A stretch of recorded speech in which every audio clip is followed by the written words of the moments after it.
Read about the things that happen throughout the world.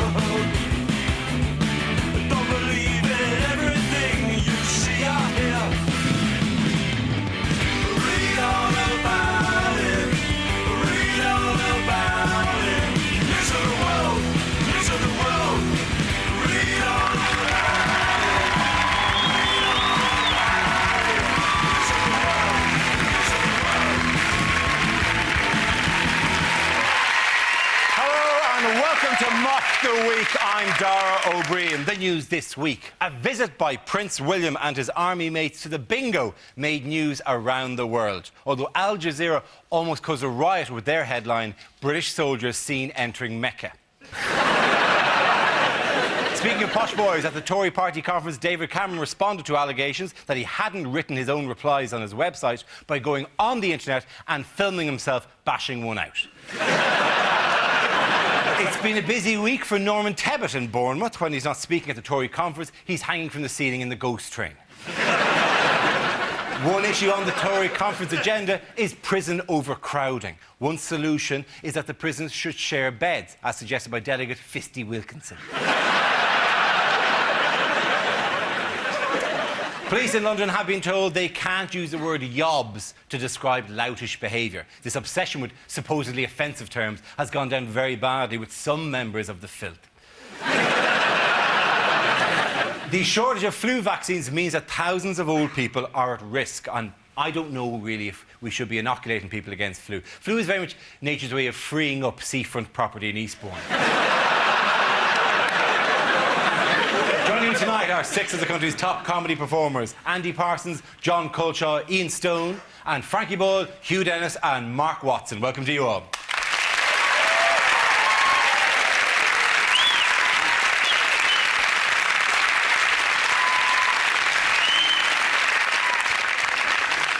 Our first round is called Headliners. I showed the teams a recent photo along with the initial letters of a newspaper headline. You know the rules by now. Here's a picture from this week's Conservative Party conference in Bournemouth.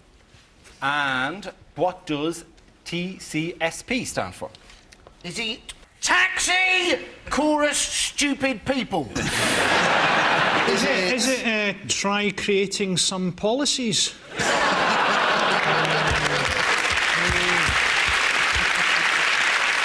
Is it a bit of a long shot? Is it Tom Cruise suckles pig? You can't see what they're looking at, but there must be something interesting. I know I'd raise a hand to that. I'd- in the hope that he'd lift his hand up from the nipple of the pig and high-five me. I think it's pretty much definitely that. Yes, it is. Talking of things that you'd celebrate, is it Thatcher's coffin seen passing? Is it Tony Blair, Cameron, same person? Tricycling, says Ponce. The C stands for cuts. Cuts. Cuts. Tax cuts. Tax cuts. Suspect package, is that it? No, not tax. Two news stories slammed together. Tax cut, suspect package. I was writing about tax cuts, but then I saw this bag. I don't know who owns it. This is more important than any tax cut. I'm going to write about this story.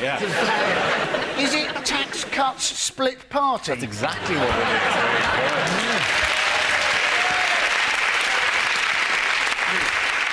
The answer I was looking for was Tax Cuts Split Party. It refers to the row at this week's Conservative Party conference after David Cameron and his shadow Chancellor George Osborne refused to give in to demands from party members for tax cuts. Did you enjoy the Tory conference? I loved it. I loved the way he described himself as a liberal conservative. What the hell is a liberal conservative? Somebody who doesn't approve of gays but just likes watching a lot of them on video. It's hard for Cameron, because if he promises tax cuts, they might get elected, he might have to do it. Whereas Duncan Smith and Haig, they could say what the hell they liked because they weren't going to win. Haig could just say, we'll make everyone able to fly. He wasn't going to have to get elected. Except the foreigners, they will not fly. The foreigners shall be rooted by lead boots. They shall watch us fly. He's just so sort of unbearably sort of patronising and out of touch.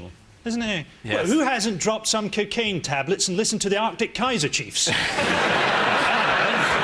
mean, it's that thing, you know, where everything is a photo opportunity for him. Yeah. And none of it's actually that impressive. So it's not that impressive to ride huskies or cycle a bike. Seeing as it's just a photo opportunity anyway, I'd like to see Cameron kick a lion's head off. I would vote for that. If he came on in his party political broadcast and kicked a lion's head off and then turned to the camera and went, "Could Tony Blair kick a lion's head off?"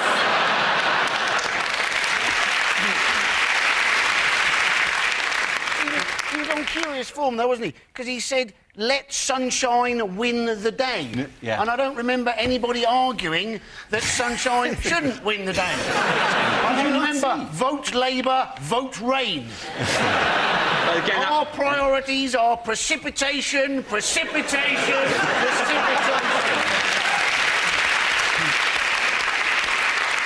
The actual was "Let the sunshine win the day," which is because the original version was "Let the sunshine out of my arse."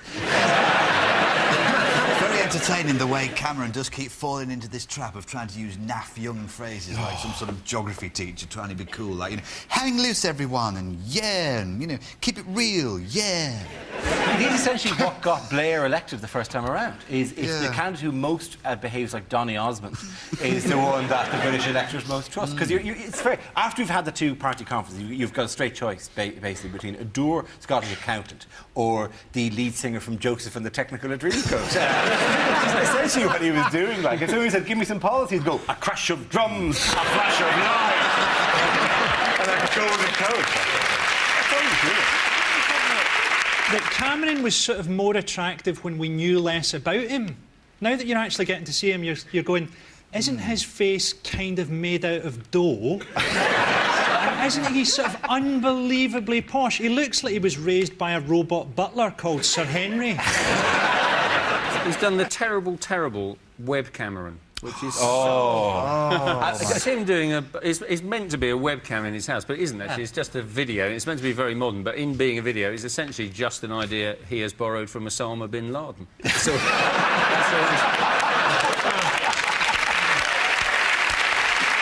Do you want to see a little bit of webcam? Yeah. Yes. Oh, this is an education. This is what young people want to see. This is webcam.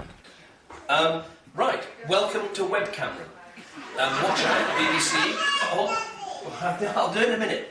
Welcome to BBC and ITV. You know, we're coming after you. This is, I think, a really good way of communicating directly with people about what the Conservative Party is doing, what we believe in. What do you want to do? Wash your hands. In a minute.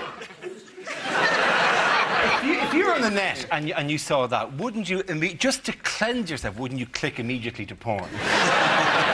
There's finally something on the internet that's impossible to masturbate to.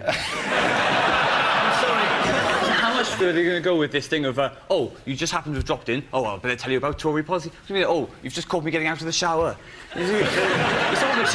Let me just try myself off and talk to you about our plans for tax and How realistic this is, right? In the first one, he's washing dishes in the sink. In the second weblog, he's loading his bloody dishwasher. It's not a typical day in the life. If you listen very, very closely, what the child is saying in child speak is, "Where is Maria, our Filipino maid, who normally does this job?"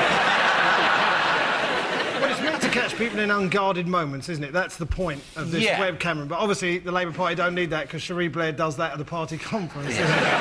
Just so you know, in terms of we have a picture of the front row of the Tory conference. I mean, this is like weblog central. Look at these people here. This is the actual people who are